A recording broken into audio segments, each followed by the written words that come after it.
Hello people! Je m'appelle Daphné Charret, je fais partie de la merveilleuse équipe de la mécanique du cœur et je guide les gens vers la paix intérieure qui passe bien sûr par l'amour de soi. Pourquoi est-ce que c'est si important pour moi de la paix intérieure de chacun? Parce que je sais que si un jour on arrive à la paix, chacun dans notre tête, on arrive à la paix dans le monde sur Terre. Donc voilà ma mission. Et aujourd'hui, je suis là pour vous parler de 3 petits trucs pour vous-même atteindre la paix intérieure, ou en tout cas plus de paix. C'est quoi la paix finalement? C'est l'arrêt de la lutte, l'arrêt du conflit. C'est être en accord avec nous-mêmes. Fait qu'arrêtez de s'ostiner avec nous-mêmes. Arrêtez d'être en désaccord, arrêtez d'être en conflit avec différents aspects de nous. Je sais pas si ça vous est déjà arrivé d'être en conflit avec votre passé ou avec un certain comportement que vous avez ou avec certaines paroles que vous avez dites. On est souvent en train de se juger. Ça crée des conflits, ça crée de la résistance et résistance égale souffrance. Aussitôt qu'on résiste à quelque chose, c'est sûr que ça va créer de la souffrance à l'intérieur de nous. Donc, comment arriver à plus de paix? C'est ce que j'ai fait, moi, dans mon cheminement personnel. Quand j'étais plus jeune, j'avais énormément de conflits à l'intérieur de moi. C'était le chaos dans ma tête. C'est un chaos mental presque à chaque instant. Et j'ai découvert Vipassana en 2016, où est-ce que je me suis rendu compte en fait que ça peut être silencieux dans notre tête. Pour moi, ça a été une révélation. Et avec la pratique, avec certaines notions, avec certaines philosophies, j'ai réussi à en venir à un point maintenant où est-ce que je peux être en silence à l'intérieur de ma tête. C'est merveilleux. Ça fait qu'on a plus de maîtrise de nous-mêmes, on a plus de maîtrise de nos émotions et on ressent une grande liberté. Donc, comment y parvenir? 3 petits trucs.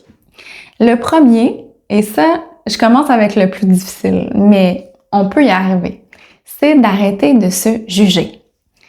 On est tout le temps en train, ou très souvent en train de se juger. On juge, comme je disais, nos paroles, nos actions, on juge notre voisin, on pense qu'on n'est pas assez, on se compare, on pense qu'on est trop, on pense qu'on a trop parlé, on pense qu'on devrait avoir plus d'argent. On est toujours en train de juger notre situation au lieu d'accepter qui on est, ici, maintenant. Et c'est possible d'arrêter de se juger. Ça prend la pratique, ça prend de se prendre la main dans le sac et que aussitôt qu'on se prend en train de juger, on dit « Hey, wow, je suis en train de me juger. Toi, juge intérieur, je viens de te trouver, je viens de te pointer, te découvrir et de changer le pattern finalement. » Je sais pas si vous connaissez les lois universelles ou les lois du Kybalion. Ces principes-là hermétiques qui sont partagés depuis des millénaires nous dit que qu'est-ce qu'il y a à l'intérieur est à l'extérieur. Ça, c'est la loi de la correspondance. Ce que ça nous dit, c'est que finalement, quand on juge les autres, quand on voit quelque chose à l'intérieur de nous qu'on juge, c'est que en fait, c'est une réflexion de quelque chose qu'on a à l'intérieur de nous.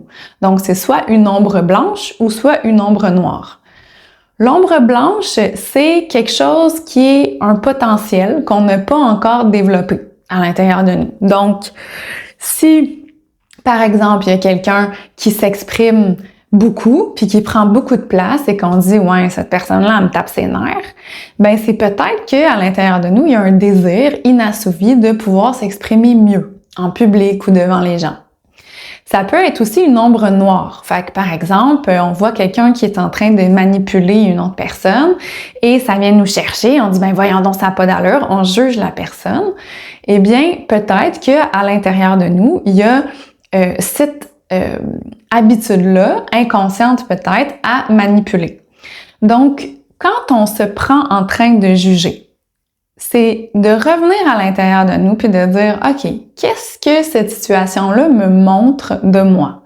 On peut remercier ce jugement-là parce que, en fait, ça met en lumière une partie de nous qui a besoin de plus d'amour, qui a besoin d'acceptation, d'accueil. Et voilà.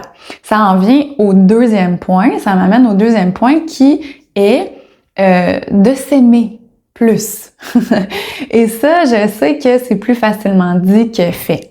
J'ai monté un programme où est-ce que j'enseigne aux gens, je guide les gens finalement à s'aimer plus, avec des étapes simples pour arriver à alchimiser finalement toutes ces parties-là de nous de non-amour finalement, qui fait que on s'aime pas, puis qui fait que au bout du compte, on est malheureux. Parce que s'il y a des places de non-amour à l'intérieur de nous, c'est sûr qu'on va être malheureux d'une façon ou d'une autre. On se sentira jamais plein. On va tout le temps chercher l'amour à l'extérieur, l'attention à l'extérieur. Donc, de ramener cette attention-là, ramener cet amour, cet accueil-là vers nous, ça prend.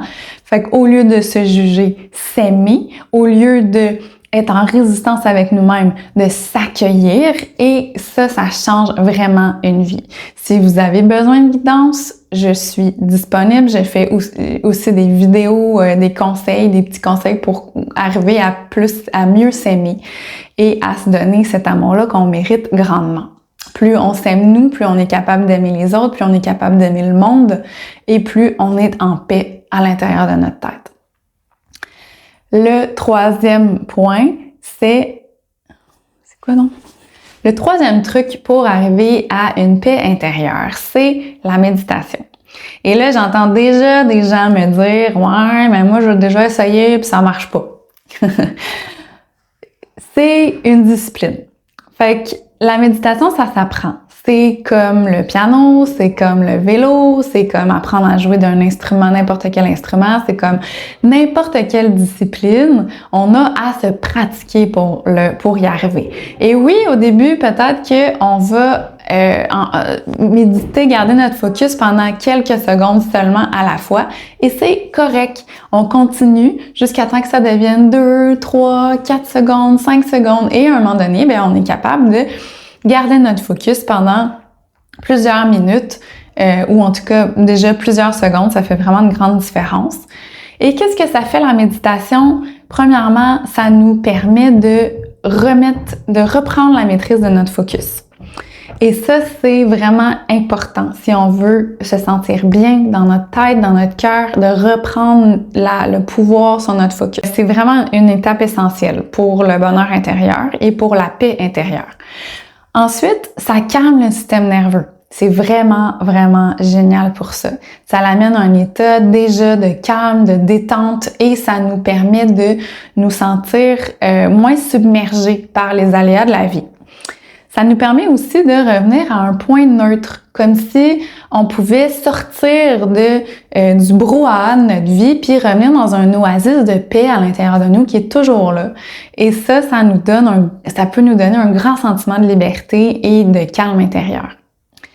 Donc, les 3 petits trucs que j'avais pour vous aujourd'hui pour plus de paix intérieure pour vous-même et aussi pour les autres autour de vous, parce que si une personne atteint la paix intérieure, c'est contagieux cette affaire-là, vous allez les répandre autour de vous, et à un moment donné, peut-être qu'on va avoir une terre plus en paix, plus paisible avec elle-même.